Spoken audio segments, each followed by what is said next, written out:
Zell Boy Army, how are you doing today? We're here with another spicy video. This one's going to be an absolute banger. We're looking at the 4-2-3-1 tactics, the best tactic that I think you can use for Weekend League. I'm going to show you my defensive and ultra defensive tactic. My ultra attacking one is the 4-4-2, but I do use that. I'll probably quickly go over it, but the one I'm going to go in most depth on today is the standard 4-2-3-1. I have had other videos, you can go look for them, where I've gone over the ultra defensive and the ultra attacking. I will cover them a bit in this, but the gameplay, you'll see after I've shown the tactics, is going to be just for the 4-2-3-1 in particular. As you can see my team, this is the PS4 Road to Glory. We actually play Trent here in centre mid, which surprisingly actually works really well. But yeah, he's actually been pretty good. 4 goals, 6 assists. He scored 3 free kicks for me, which surprised me. Like, he's actually been pretty deadly in front of goal, which is always nice to see. So let's get into the tactic. Okay, where are we? Yep, custom tactics. Okay, so this is the one that we start with. Very similar to what I've been running for a few months. It's basically the same.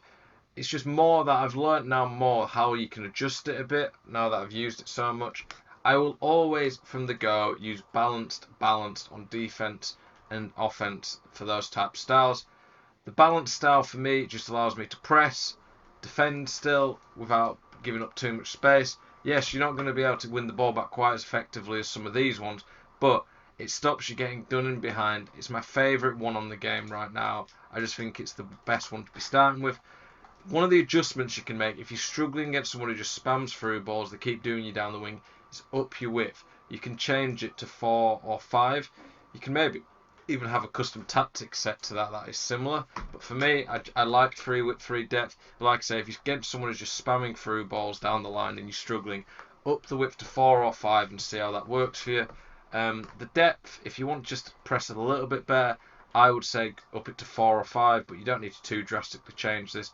This just seems to work a little bit like an overload ball side, where your opponents are going to struggle to break you down through the middle, but you can still defend the wings. The offensive style balanced. This one, I would say more lower the width if you're struggling to break people down. I think if you're struggling to break people down, it might be because you've not got enough options in the middle. Lowering the width can definitely help with this. It's one of the reasons I've put gained players in the box on this tactic now. That's the main adjustment I've made on this tactic, that with this tactic, with get players into the box, you're going to get a lot more opportunities in the box. It might not be quite as good for possession as it used to be, but you will break people down a bit easier. Players in the box, you can mess around with this. If you want to keep the ball better, put less players in the box. If you want more opportunities in the box, put more players in the box. Corners, I'm actually going to be changing it to 2-2 from now on, because I find that generally it's a bit too easy to get counter-attacked when you're using 3-3, and I don't want to be conceding too much from corners. You can see the team in game. You want a 5-star weak foot in the Cameron striker. That is absolutely vital. When I show you some gameplay clips, you'll see how important having the 5-star weak foot is. It just changes the attack. In this formation, the 5-star weak foot is essential. 5-star weak foot on the wing is nice. You need minimum 4-star. So you can get away with 3-star. Like if you've got like that Adama, he's definitely great and worth using out wide. But I wouldn't say generally I would want to be using anything less than 4-star. 2 CDMs who can ideally attack and go forward, and then just obviously a solid back 4 who suit the meta.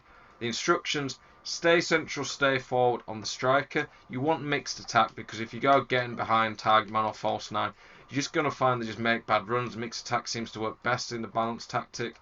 Come back on defense, I put on all the cams. I think that's important. It makes your defense a lot better.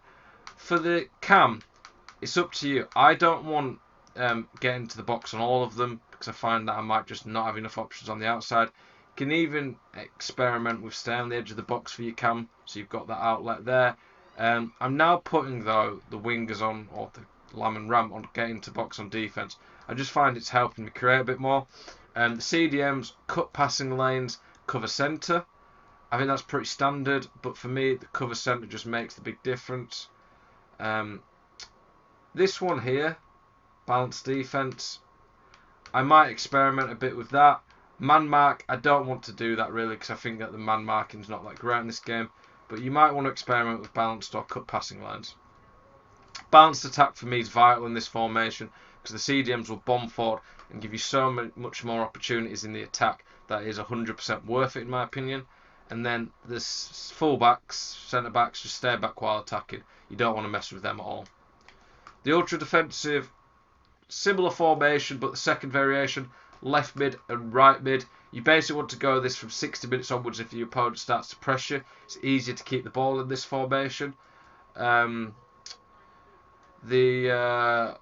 wingers just seem to be able to generate better space on the wings, keeping the ball better. I go drop back 2 with 2 depth just so I don't get countered at all. It's a lot harder for people to break me down. And then possession 10 width, people really struggle against that. Getting behind, I actually put the striker this because I want to be able to break their press and do through balls in behind. Then everyone else is on comeback on defence.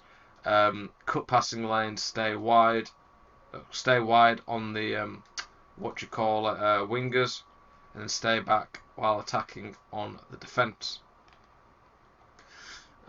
This one, the ultra attacking, I go maybe 60 minutes in if my team are struggling to win the ball back.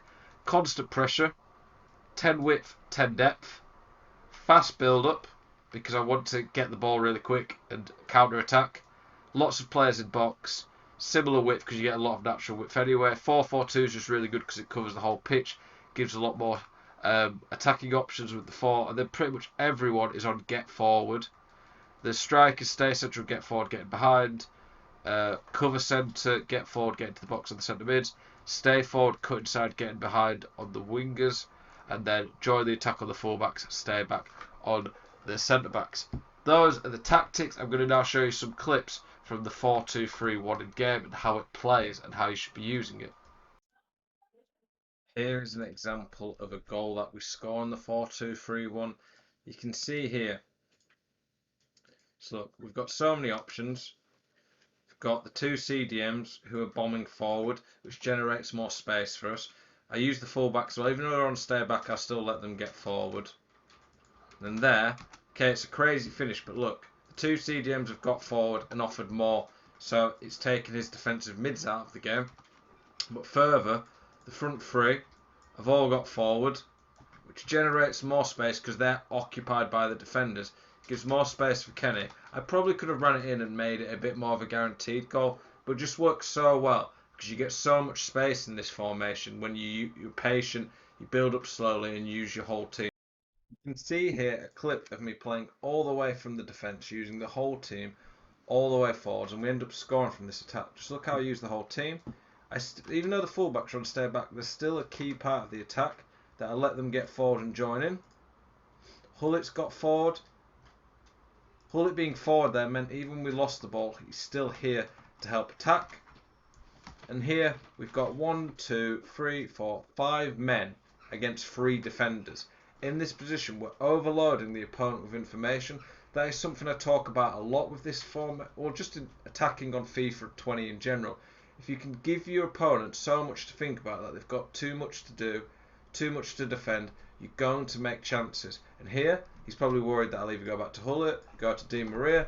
So I'm able to quickly turn, and then I get that easy near post finish, which is pretty much always a goal on this FIFA. You can see there the structure of this formation, the way you can build up from the back, the CDMs, all that makes a huge difference and led to a nice counter-attack goal that the opponent couldn't do much about. Here we win the ball high up. I think we lose it again though. Okay, win the ball there, and instantly we've got 4 attacking players in this position. The cam here is going to be able to drive forward, and the outside wingers, Lam and Rams, generate more space. We lose the ball again, but because we've got cut passing lanes on the CDM, he steps in aggressively.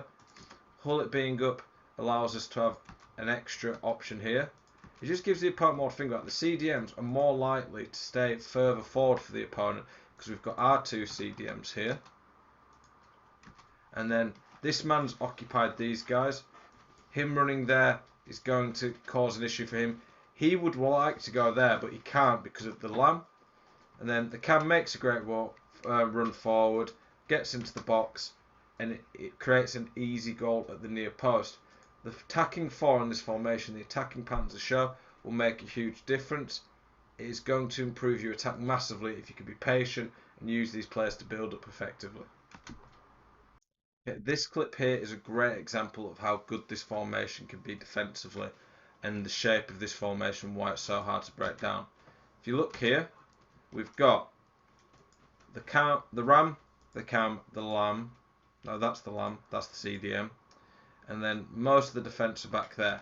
But because this is the furthest up they go, because of that, it makes it so hard for our opponent to break us down here. You look there, you want to be defending with the CDMs or a cam, and you want to be defending around this area, holding your shape, being tough to break down. If they go out wide, you can switch to the fullback, but just don't dive in. Keep your shape, and look how hard it is for the opponent to break you down. There's just no space around this area, because the way the tactic works with the comeback on defence, it just creates so much more pressure on your opponent because he has no space to do anything, and then he forces the ball there because he's getting frustrated. It just allows us to win the ball back quite easily whilst not having much danger because the team's in shape, and it doesn't really affect the counter or your ability to attack much because the team don't lose much stamina doing this, and then they can just attack still anyway. Here's another clip where my opponent starts to counter attack.